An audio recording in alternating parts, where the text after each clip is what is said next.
وقال لهم نبيهم إن آية ملكه أن يأتيكم التابوت فيه سكينة من ربكم وبقية مما ترك آل موسى وآل هارون تحمله الملائكة إن في ذلك لآية لكم إن كنتم مؤمنين۔ ترجمہ: اور ان سے ان کے نبی نے فرمایا، اس کی بادشاہی کی نشانی یہ ہے کہ تمہارے پاس وہ تابوت آ جائے گا جس میں تمہارے رب کی طرف سے دلوں کا چین ہے اور معزز موسیٰ اور معزز ہارون کی چھوڑی ہوئی چیزوں کا بقیہ ہے۔ فرشتے اسے اٹھائے ہوئے ہوں گے، بے شک اس میں تمہارے لیے بڑی نشانی ہے اگر تم ایمان والے ہو۔ ان آیت ملکہ، بے شک اس کی بادشاہی کی نشانی یہ ہے۔ بنی اسرائیل نے چونکہ طالوت کی بادشاہی پر کوئی نشانی مانگی تھی، اس پر حکم الہی سے حضرت شمویل علیہ السلام نے فرمایا کہ طالوت کی بادشاہی کی نشانی یہ ہے کہ تمہارے پاس تمہارا وہ مشہور و معروف بابرکت تابوت آ جائے گا جس سے تمہیں تذکیر ملتی تھی اور جس میں حضرت موسیٰ علیہ السلام اور حضرت ہارون علیہ السلام کے تبرکات تھے۔ یہ تابوت اللہ تعالیٰ نے حضرت آدم علیہ السلام پر نازل فرمایا تھا۔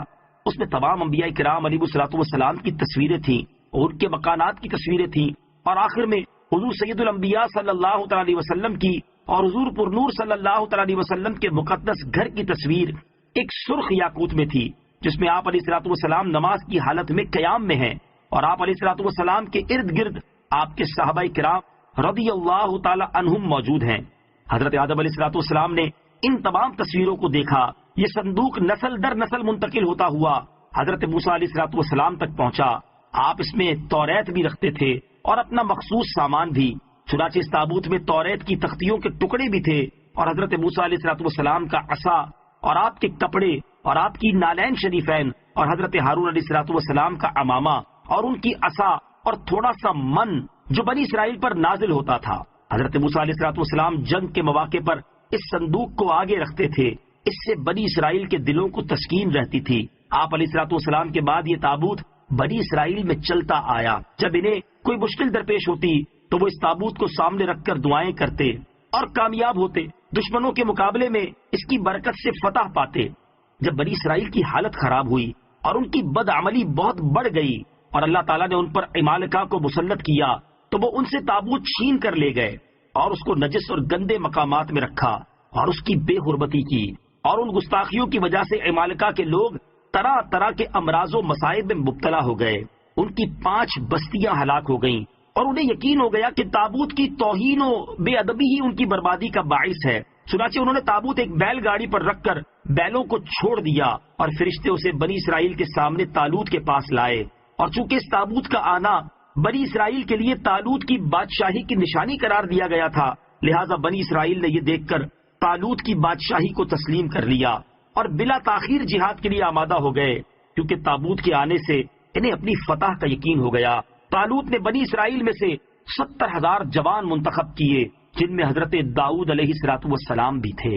طالوت کے پاس تابوت سکینہ آنے والے واقعے سے حاصل ہونے والے نکات۔ اس واقعے سے کئی مسائل معلوم ہوئے۔ نمبر 1، بزرگوں کے تبرکات کا اعزاز و احترام لازم ہے، ان کی برکت سے دعائیں قبول ہوتی ہیں اور حاجتیں پوری ہوتی ہیں۔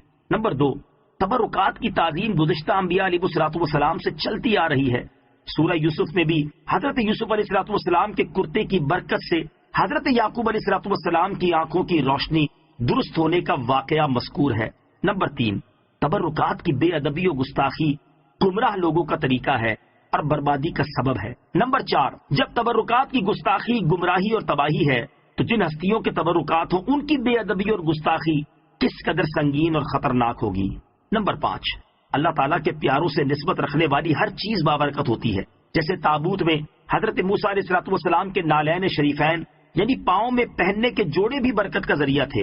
یاد رہے کہ مذکورہ بالا تابوت میں انبیاء کرام علیہ السلام کی جو تصویریں تھیں وہ کسی آدمی کی بنائی ہوئی نہ تھیں بلکہ اللہ تعالیٰ کی طرف سے آئی تھیں۔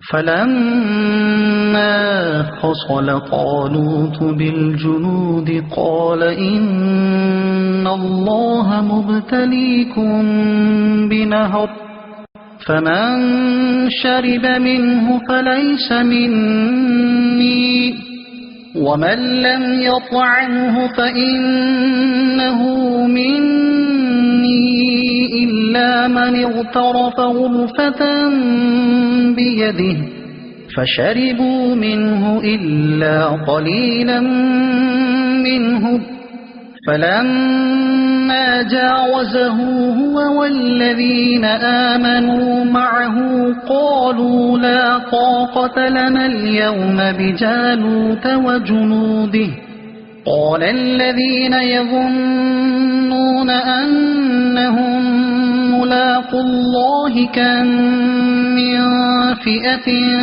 قليلة غلبت فئة كثيرة بإذن الله والله مع الصابرين ولما برزوا لجالوت وجنوده قالوا ربنا أفرغ علينا صبرا وثبت أقدامنا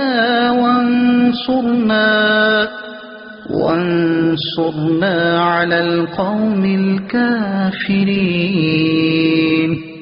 ترجمہ: پھر جب طالوت لشکروں کو لے کر شہر سے جدا ہوا تو اس نے کہا بے شک اللہ تمہیں ایک نہر کے ذریعے آزمانے والا ہے، تو جو اس نہر سے پانی پیے گا وہ میرا نہیں ہے اور جو نہ پیے گا وہ میرا ہے، سوائے اس کے جو ایک چلو اپنے ہاتھ سے بھر لے.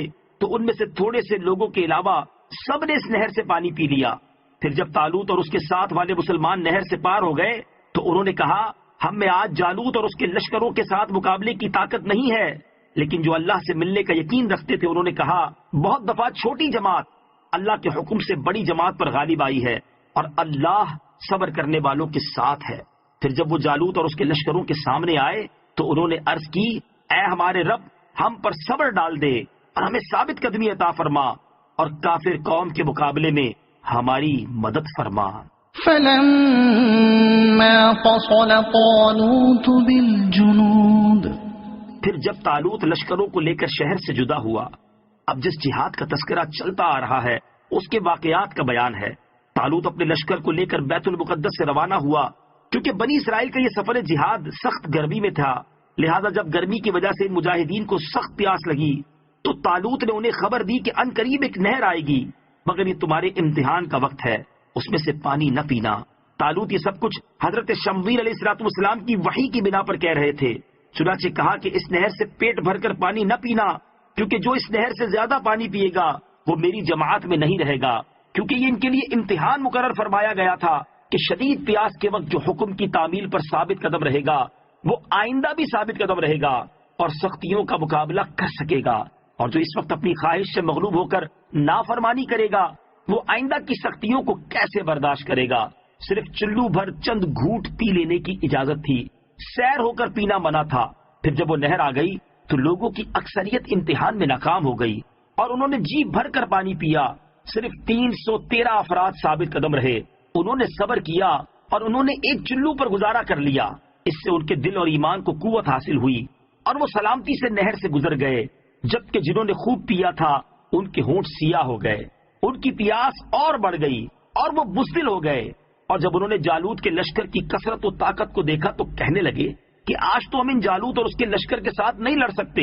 لیکن ان لوگوں کے برعکس لقائے ربانی اور رضائے الہی کے مشتاق بندوں نے عرض کی کہ ایسا تو کتنی مرتبہ ہوا ہے کہ چھوٹا گروہ اپنے سے بڑے گروہ پر اللہ تعالیٰ کے حکم سے غالب آ جاتا ہے. اللہ تعالیٰ تو صبر کرنے والوں کے ساتھ ہے.